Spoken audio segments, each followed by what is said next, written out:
సింపుల్గా ముల్లంగి సాంబార్ అయితే చేశానండి. దీని ప్రాసెస్ నేను ఎలా చేశానో చూపిస్తాను. వీడియో అయితే స్కిప్ చేయకుండా అయితే చూడండి. పిల్లలు పెద్దోళ్ళు ఇష్టంగా అయితే తింటారు.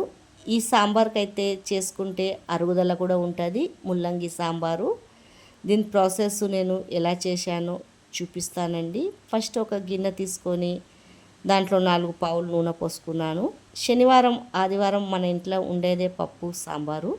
ఇలా చేసుకుంటే మనం కడుపు నిండా అయితే అన్నం అయితే తింటాము. తర్వాత ఒక చెంచాడు జీలకర్ర ఆవాలు వేసుకున్నాను. చిటపటలాడాక 4-5 ఎల్లిపాయలు కూడా వేసుకున్నాను. దాంట్లో ఒక 2 ఎండిన మిర్చి కూడా వేసానండి. ఇవంతా మంచిగా ఫ్రై కానిచ్చాక ఒక సన్నగా తరిగిన ఆనియన్ కూడా వేసుకున్నాను దాంట్లో. ఈ ఆనియన్ని మంచిగా ఫ్రై అయితే చేసుకోవాలా, పచ్చి వాసన పోయే వరకు బ్రౌన్ కలర్లో అయితే రానియాలండి ఆనియన్ని. తర్వాత మనకు పసుపు ఎంత కావాలో చూసి పసుపు వేసుకోవాలా. పచ్చివాసన పోయే వరకు ఈ పసుపును కూడా కొద్దిగా ఫ్రై అయితే చేయాలా. నేను ఒక ముల్లంగి తీసుకున్నాను, సన్నగా అయితే తరిగి పెట్టుకున్నానండి. లాతగా అయితే ఉండాల ముల్లంగి, అప్పుడే పప్పులో టేస్ట్ వస్తుంది. ఈ ముల్లంగి అయితే దీంట్లో వేసేసుకున్నాను. ఇదంతా మంచిగా ఒక 2 నిమిషాల వరకు ఫ్రై అయితే చేస్తానండి. చూడండి, ఇదంతా మంచిగా కలుపుకోవాలా. తర్వాత నేను ఒక 4-5 టమాటాలు అయితే తీసుకున్నాను. కొద్దిగా పచ్చిమిర్చి, కలేమాకు అది కూడా దీంట్లోనే వేసేస్తున్నాను. ఇది వేసాక ఒక 2 నిమిషాల వరకు ఫ్రై చేయాలా. పైకి కిందికి అనుకుంటా ఇలా అంతా ఫ్రై చేయాలండి. కలుపుకొని తర్వాత మనకు టేస్ట్కి సరిపోయేంత సాల్ట్ వేసుకోవాలా. సాల్ట్ వేసుకున్నాక మంచిగా కలుపుకోవాలండి. ఇది కూడా ఒక 2 నిమిషాల వరకు ఇలా ఫ్రై చేసుకోవాలా. సిమ్ము మంట మీదనే చేయాలండి, మాడిపోకుండా. అప్పుడే మంచిగా ఫ్రై అవుతుంది.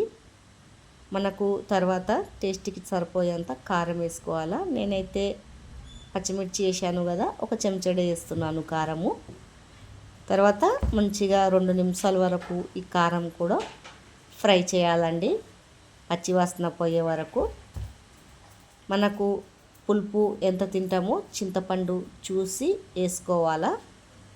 నేనైతే టేస్ట్కి సరిపోయేంత వేసేస్తున్నానండి చింతపండు పులుసు. మీరు కూడా ఎంత తింటారో చూసి వేసుకోవాలా. ఇదంతా మంచిగా కలుపుకొని ఒక 2 నిమిషాలు సిమ్ము మంట మీదనే ఉడకనియాల.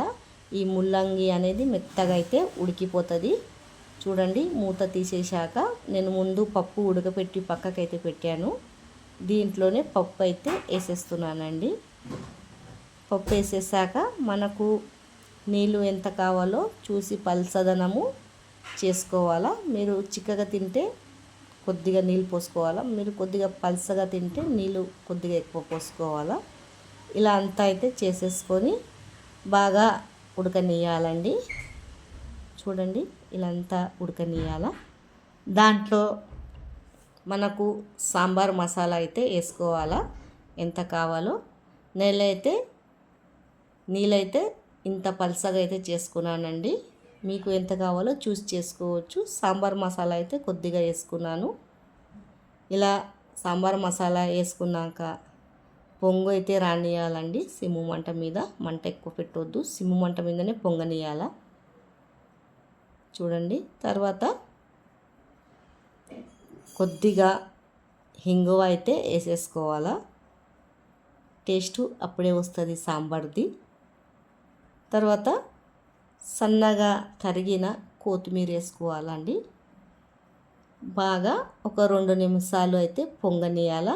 టేస్టీ అయిన ముల్లంగి సాంబార్ అయితే వేడి వేడి అన్నం మీద తింటే చాలా బాగుంటుంది. మీ ఎంతమందికి ముల్లంగి సాంబార్ ఇష్టం ఉన్నదో కామెంట్ చేయండి. లైక్, సబ్స్క్రైబ్ చేసి సపోర్ట్ అయితే చేయండి.